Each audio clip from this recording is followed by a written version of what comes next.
সরাসরি আমরা দেখছি যে অপরূপা পোদ্দার তার যে স্বামী তাকে ইতিমধ্যে গ্রেপ্তার করে নিয়ে গেল এনআইএ এবং তাকে জিজ্ঞেস করা হয়েছিল যে তিনি এই গ্রেপ্তারি সংক্রান্ত বিষয়ে কিছু বলবেন কি না। তিনি কিন্তু জানাচ্ছিলেন যে 2023 সালের কেস।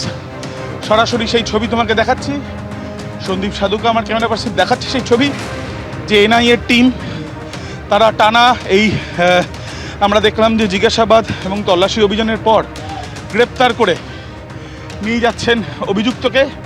এবং এই যে অভিযুক্তকে নিয়ে যাচ্ছেন প্রাক্তন সাংসদের স্বামী, কাউন্সিলর 4 নম্বর ওয়ার্ডের অপরূপা পোদ্দারের স্বামী, তাকে কিন্তু ইতিমধ্যে গ্রেপ্তার করে নিয়ে যাওয়া হচ্ছে। সরাসরি সেই ছবি আমরা দেখছি।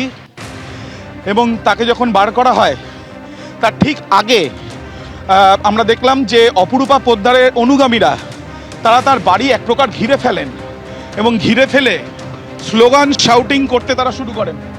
এবং এই যে স্লোগান শাউটিং তারা শুরু করেন, সেই স্লোগান শাউটিং করে তারা কিন্তু বলতে থাকেন যে তারা কোনো অবস্থায় এই তল্লাশি কেন হচ্ছে তারা প্রশ্নের জবাব চান এবং কাউকে তারা বার করতে দেবেন না, এমন কথাও তারা বলেন।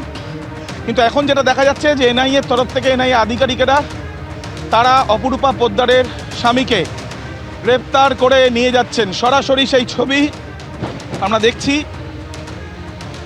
এবং তাকে গ্রেপ্তার করে নিয়ে যাওয়া হচ্ছে এক্সপ্লোজিভ সাবস্টেন্স অ্যাক্টে যে মামলা হয়েছিল সেই মামলার পরিপ্রেক্ষিতে। এবং এই যে রিসরায় তার যে বাড়ি, সেই বাড়ি থেকে দীর্ঘ তল্লাশি অভিযানের পর তাকে কিন্তু গ্রেপ্তার করে নিয়ে যাওয়া হচ্ছে। এনআইএর একাধিক গাড়ি সেগুলো সামনে রয়েছে এবং আমরা জানি যে তাদের তরফ থেকে এই অপরূপা পোদ্দারের যে স্বামী তাকে দীর্ঘ জিজ্ঞাসাবাদের পরে তাকে গ্রেপ্তার করা হয়েছে। মোট 6টি মামলা ছিল, তার মধ্যে অন্যতম হুগলির এই মামলা এবং সেই পরিপ্রেক্ষিতে তাকে গ্রেপ্তার করা হয়েছে। তাকে যখন গ্রেপ্তার করে নিয়ে বেরোনো হচ্ছিল তখন তাকে একাধিক প্রশ্ন করা হলেও তিনি কিন্তু জানান 2023 সালে এবং হাত জোর করে তিনি বেরোন।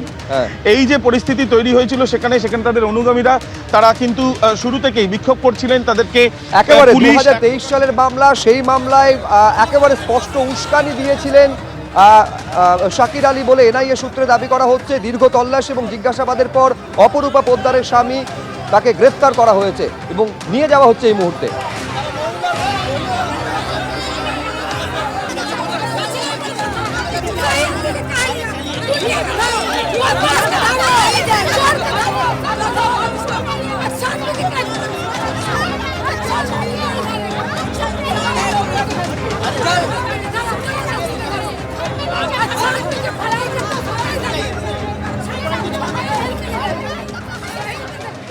অপরূপা পোদ্দার ওরফে আরফিন আলীর স্বামী যেভাবে এই বিষয়ে উস্কানি দিয়েছিলেন সেটা সর্বজনবিদিত। সবাই জানেন তিনি কি করেছিলেন, সেটার ভিডিওগ্রাফিও হয়েছিল এবং এতটাই তারা নিশ্চিত ছিলেন তৎকালীন সরকার থাকাতে তাদের কিছু হবে না। তুজেলগাই তত্ত্ব এবং 75-25-এর ডিস্ট্রিবিউশন থিওরি তাদেরকে এতটাই পাওয়ারফুল করে দিয়েছিল, শক্তিশালী করে দিয়েছিল যে তারা যা ইচ্ছে তাই করছিলেন।